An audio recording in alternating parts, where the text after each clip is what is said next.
मनोज जरांगे पाटलांना भोवळ, बीड दौरा अर्धवट सोडून रुग्णालयात दाखल, डॉक्टरांनी दिली माहिती।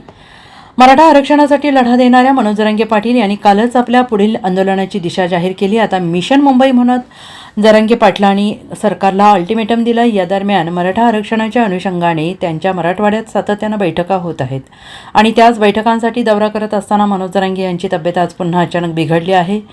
जालन्यातून बीड दौऱ्यावर जात असताना भोवळ आल्याने मनोज जरांगे दौरा सोडून माघारी परतले आहेत। त्यानंतर छत्रपती संभाजीनगरमधील खाजगी रुग्णालयात त्यांना उपचारासाठी दाखल करण्यात आलं आहे।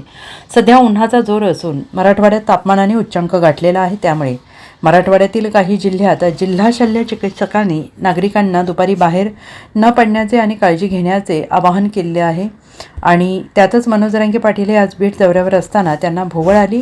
जरांगे पाटील यांना उष्माघाताचा म्हणजे सनस्ट्रोक अतिसाराचा त्रास होत असल्याची माहिती डॉक्टरांनी दिली आहे। तसेच पुढील काही दिवस विश्रांतीचा सल्ला देखील डॉक्टर विनोद चावरे यांनी दिला आहे।